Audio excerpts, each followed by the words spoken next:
Hello everyone, I welcome you again on this 10 minutes a day series. So आज की इस session में हम लोग बात करेंगे ब्रांच प्रॉफिटेबिलिटी के पार्ट 2 के बारे में।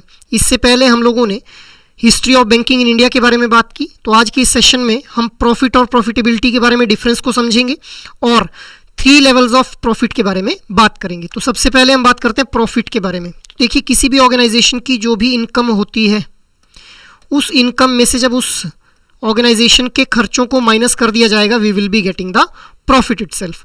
अब यहीं पे 2 इंपॉर्टेंट कंसेप्ट्स रहते हैं हमारे पास, top line profitability and bottom line profitability. तो जब इस प्रॉफिट को हम ग्रॉस सेल्स से पहले जितनी हम लोगों ने ग्रॉस सेल्स की, उसके ऊपर अगर हम प्रॉफिट को कैलकुलेट करेंगे तो उसको बोलेंगे टॉप लाइन प्रॉफिटेबिलिटी। और अगर हम एक्सपेंसेस को माइनस कर देंगे उसके बाद जो हम प्रॉफिट कैलकुलेट करेंगे उसको हम क्या बोल देंगे, बॉटम लाइन प्रॉफिटेबिलिटी। अब प्रॉफिट और प्रॉफिटेबिलिटी को हम इंटरचेंजेबली यूज कर देते हैं, but there is a difference between the profit and profitability. अब प्रॉफिटेबिलिटी की बात करते हैं तो प्रॉफिटेबिलिटी क्या है, it is the measure of organisation's profit relative to its expense. मतलब मान लेते हैं एक ऑर्गेनाइजेशन के द्वारा 10,000 रुपया खर्चा किया गया, 10,000 रुपये इनकम अर्न की गई और उसमें से 5,000 जो है उन्होंने अपने खर्चे दिखा दिए। बट इनको यहाँ पे प्रॉफिट अगर हम बात करें तो 5,000 इज द प्रॉफिट। अब एक और ऑर्गेनाइजेशन है, दिस इज ऑर्गेनाइजेशन ए, एक और ऑर्गेनाइजेशन है जिसके द्वारा 3,000 रुपये के खर्चे किए गए, 8,000 रुपये उसकी इनकम थी और उसका प्रॉफिट कितना हो गया, 5,000 रुपीज़। तो मतलब हम लोग यहाँ पे देख पा रहे हैं कि 5,000 rupees is the profit in both organisation. But यहाँ पे खर्चों की अगर मैं बात करूँ, यहाँ पे ज़्यादा खर्चे में 5,000 प्रॉफिट हुआ और यहाँ पे कम खर्चा करके भी ऑर्गेनाइजेशन जो है वो 5,000 रुपये प्रॉफिट कर पा रही है। So profitability is a relative term, जहाँ पे हम विद रिस्पेक्ट टू एक्सपेंस बात करते हैं कि एक ऑर्गेनाइजेशन के द्वारा जितना कम एक्सपेंस किया जाएगा, उस एक्सपेंस से जितना ज़्यादा प्रॉफिट वो डिराइव करेगी, that organisation will be considered more efficient and more profitable. So it is the measure of efficiency of organisation. अब प्रॉफिट और प्रॉफिटेबिलिटी की अगर हम बात करें तो profit is an absolute number, जो कि हम लोगों ने लास्ट अपने एग्जाम्पल के अंदर देखा, जहाँ पे 5,000 जो प्रॉफिट हो रहा था, that was an absolute number, of fixed figure was there. और प्रॉफिटेबिलिटी की अगर मैं बात करूं तो profitability is the business ability to produce return on an investment in comparison with an alternative investment. तो वहाँ पे हम लोगों ने एक्सपेंस के रिलेशन में बात की थी। अब प्रॉफिटेबिलिटी को हम लोग जो है वो इन्वेस्टमेंट या एसेट्स पे जो रिटर्न आएगी इन बेसिस के ऊपर भी कैलकुलेट कर लेते हैं। मतलब हम लोगों ने इन्वेस्टमेंट कितनी की और रिटर्न कितनी आई, या फिर हम लोगों ने एसेट्स कितने, हमारे पास कितने एसेट्स थे और उन एसेट्स के ऊपर रिटर्न कितनी आई, तो वहाँ से भी प्रॉफिटेबिलिटी को कैलकुलेट किया जा सकता है। अब बैंकिंग के रेफरेंस में प्रॉफिट एंड प्रॉफिटेबिलिटी की बात कर लेते हैं।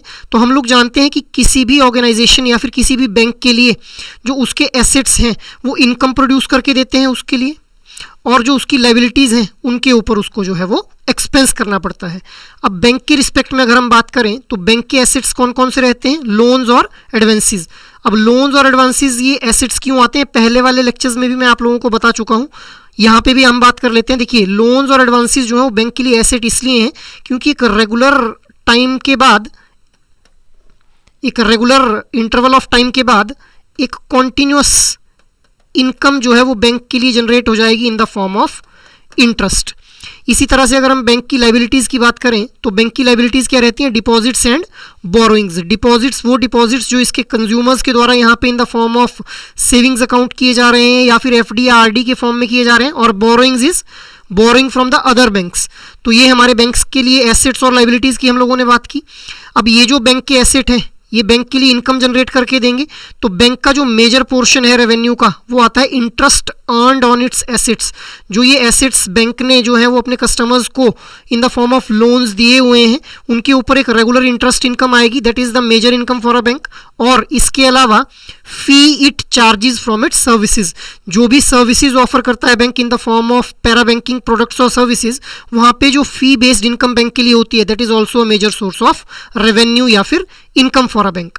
अब बैंक के लिए मेजर एक्सपेंस की अगर मैं बात करूं तो मेजर एक्सपेंसेस जो भी इसकी लाइबिलिटीज है जिनके ऊपर इसको इंटरेस्ट पे करना होता है, जैसे सेविंग्स अकाउंट के ऊपर जो इंटरेस्ट पे करना है, एफडी के ऊपर जो इंटरेस्ट पे करना है, that is a interest paid on it's liabilities, और ये बैंक के लिए एक मेजर एक्सपेंस रहता है। अब इसी को हम थोड़ा इलेबोरेटेड वे में बात करते हैं कि बैंक के लिए जो ये इनकम है ये कैसे जनरेट हो रही है और बैंक एक्सपेंस कैसे कैसे कर रहा है। तो देखिए, बैंक के लिए जो सोर्स ऑफ फंड है दैट इज हाउस होल्ड, जो अपने डिपॉजिट्स बैंक के अंदर जमा करवाएंगे।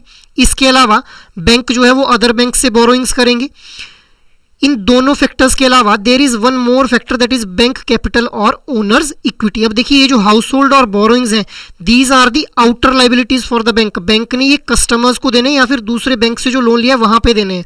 बट ये जो बैंक की कैपिटल या फिर ओनर्स इक्विटी है, ये बैंक के ओनर्स के द्वारा जो पैसा बैंक के अंदर लगाया गया है वो वहां से फंडिंग आ रही है। वो फंडिंग जो है वो हम लोग उसको क्या बोल देते हैं, बैंक्स कैपिटल या फिर ओनर्स इक्विटी। अब इस फंडिंग को यूटिलाइज कैसे कर रहा है bank? In the form of loans दिए जा रहे हैं, और इसके अलावा कैश सीआरआर क्या होता है? Cash reserve ratio.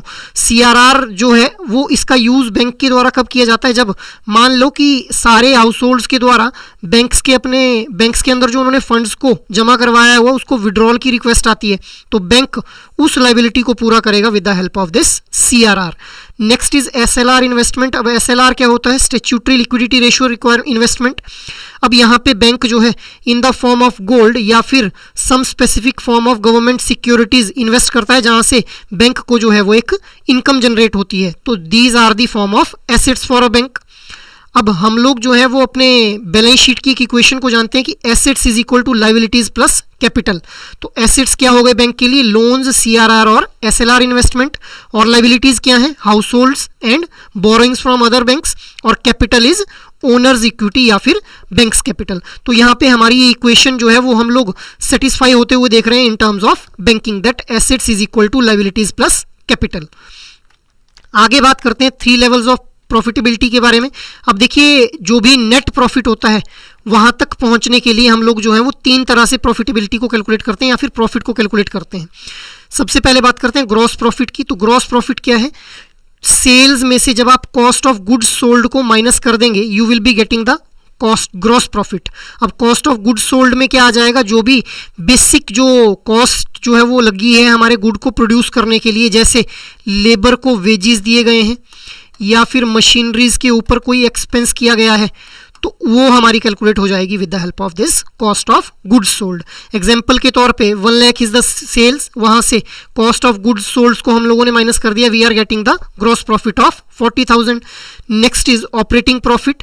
अब ऑपरेटिंग प्रॉफिट के अंदर हम लोग ये जो हमारा ग्रॉस प्रॉफिट आया इसमें से माइनस कर देंगे sales, general and administrative expenses को। मतलब जो भी एक ऑपरेटिंग एक्सपेंसेस होते हैं किसी ऑर्गेनाइजेशन के, उनको माइनस कर दिया जाएगा फ्रॉम द ग्रॉस प्रॉफिट। जैसे यहाँ पे gross profit is 40,000 and sales, general and administrative expenses are 20,000, तो हमारा ऑपरेटिंग प्रॉफिट जो है वो निकल के आ रहा है 20,000। अब हम कैलकुलेट कर लेंगे नेट प्रॉफिट। नेट प्रॉफिट जो कि कंपनी के ओनर्स में जहां से जो है वो फंड्स को डिस्ट्रीब्यूट किया जाएगा या फिर प्रॉफिट को डिस्ट्रीब्यूट किया जाएगा। तो जो भी हमारा ऑपरेटिंग प्रॉफिट आएगा उसमें से कुछ पैसा हम लोग इन the form of tax government को दे देंगे। इसके अलावा इन द फॉर्म ऑफ इंटरेस्ट हम लोगों ने अगर किसी कंपनी के द्वारा किसी तरह का कोई लोन लिया गया है तो उसके ऊपर जो इंटरेस्ट पे करना है दैट विल बी पेड, तो वहाँ से हमारा कैलकुलेट करके हो जाएगा हमारा नेट प्रॉफिट। मतलब ऑपरेटिंग प्रॉफिट में से जब इंटरेस्ट और टैक्सेस की फॉर्म में जो पेमेंट करनी है उसको माइनस कर देंगे तो हमारे पास निकल के आ जाएगा नेट प्रॉफिट।